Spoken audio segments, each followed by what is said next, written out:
నేను అడుగుతున్న కేటీఆర్ని 2014లో తెలంగాణ ఏర్పాటు అయిన తర్వాత అప్పుడు ఆంధ్రప్రదేశ్ హైకోర్టు ఒక జడ్జిమెంట్ ఇచ్చింది. ఇంకా హైకోర్టు బైఫర్కేట్ కాలేదు, హైకోర్టు ఒక జడ్జిమెంట్ ఇచ్చింది.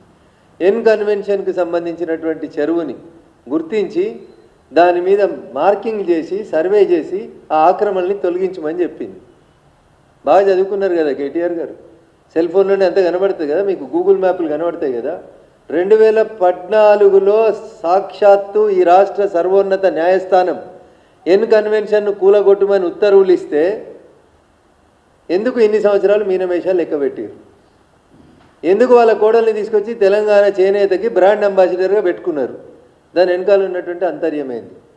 2014 నుంచి 2024 దాకా చెరువుల కట్టిన ఎన్ కన్వెన్షన్ ఒక్కొక్క ఫంక్షన్ పేరిట వసూలు చేసినటువంటి డబ్బుల్ని ఇలా తెలంగాణ ఖజానాలో జమ చేపిస్తారా చేపియరా? ఇలా రేవంత్ రెడ్డి గారు కూడా చెప్పాలి.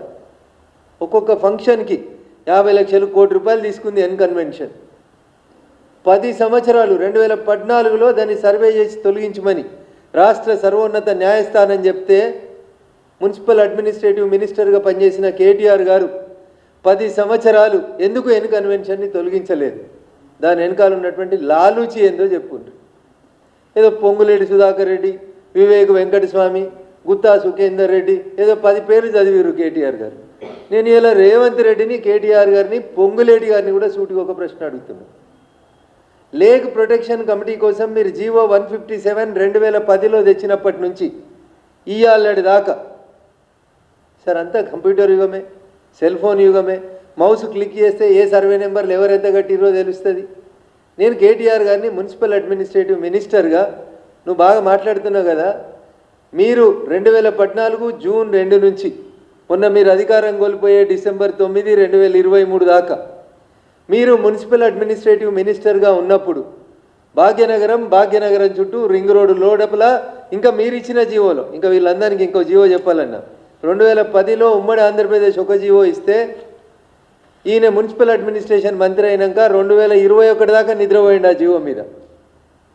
కేటీఆర్ అన్నట్టు ఆయన బాగా చదువుకున్న ఆయనే, కంప్యూటర్లో చూసి మాట్లాడేట ఆయన 2021లో ఒక జీవో ఇచ్చిండు, తర్వాత 2022లో ఒక జీవో ఇచ్చిండు.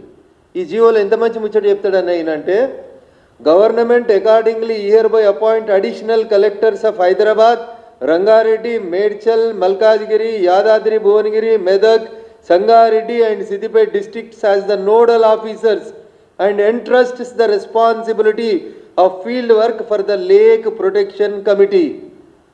2021 లేచిండు అన్న ఆయన నిద్రలేసి.